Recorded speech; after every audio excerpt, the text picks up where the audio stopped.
Have you ever met someone who seemed completely ordinary at first, but somehow ended up changing the way you work, the way you think, and even the way you face yourself? For me, that person was my boss. Welcome back to Chill English, the place where we listen slowly, feel deeply, and find softness in the smallest stories of everyday life. I'm Quinn, and today I want to share with you a personal story, a story about my boss, someone who quietly shaped the way I see my job and the way I understand myself. The story begins on a rather gloomy morning. I walked into the office feeling heavy. Work was piling up. My mood was low.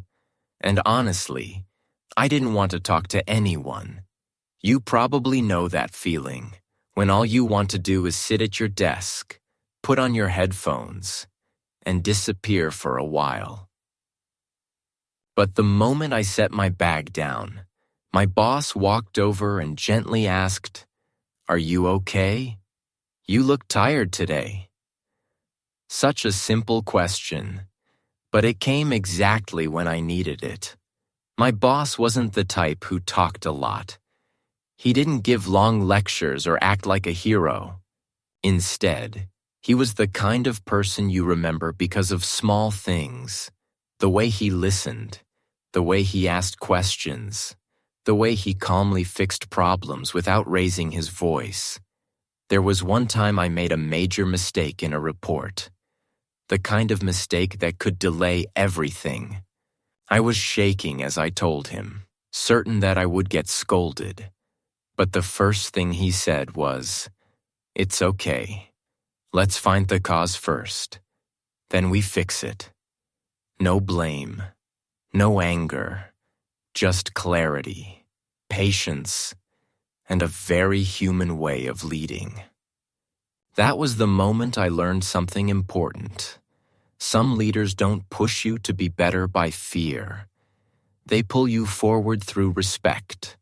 From him, I learned how to step into a problem without dragging emotions along, how to breathe before reacting, how to look at people with patience instead of judgment. He also had a few interesting habits. Every morning, he made himself a cup of coffee. But he never drank it right away. He would stand by the window for a few seconds, looking outside, letting the day settle around him. I once asked why he did that, and he said, "To remind myself that work is only part of life. If I start the day in a rush, everything after that will also be rushed." It sounded simple, but it stayed with me for a very long time.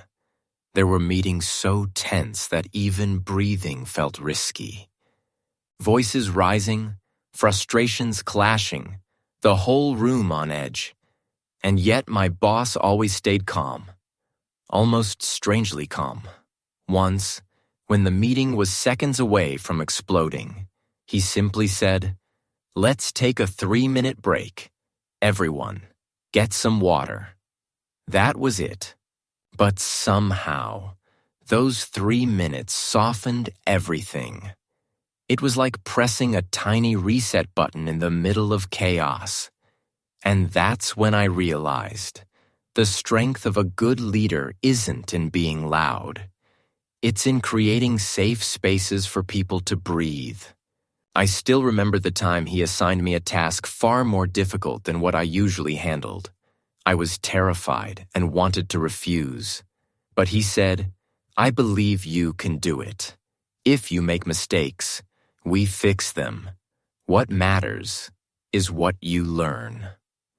Such gentle confidence, but it pushed me beyond my limits.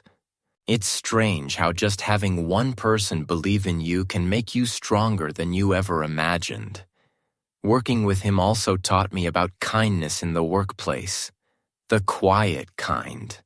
The kind that doesn't need to be announced or decorated. He never yelled at anyone, never took credit for others' efforts, never blamed someone just to protect himself.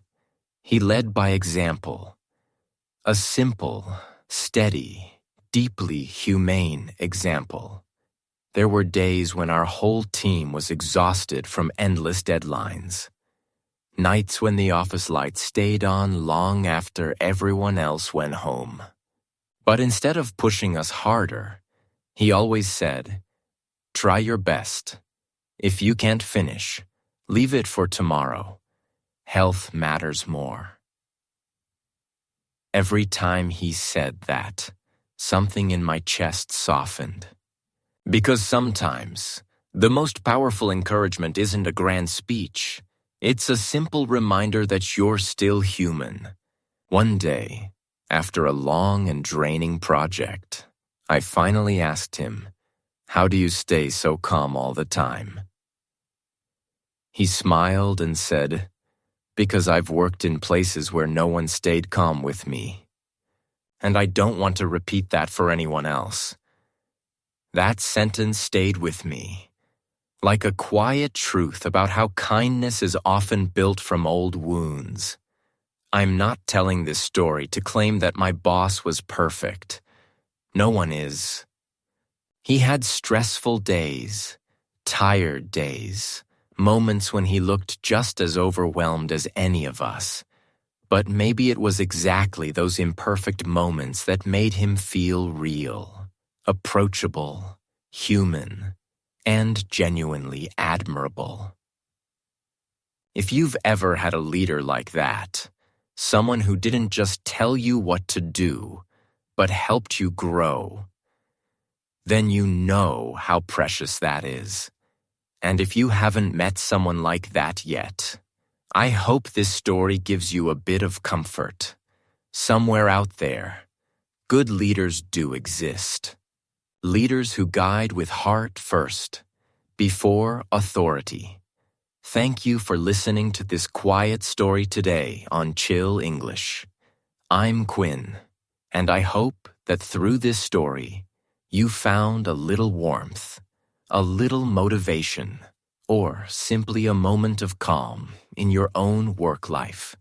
If gentle moments like this make your day a little softer, don't forget to follow the channel so we can continue more heartfelt journeys together. Wishing you a peaceful day, a warm heart, and good people beside you on your path.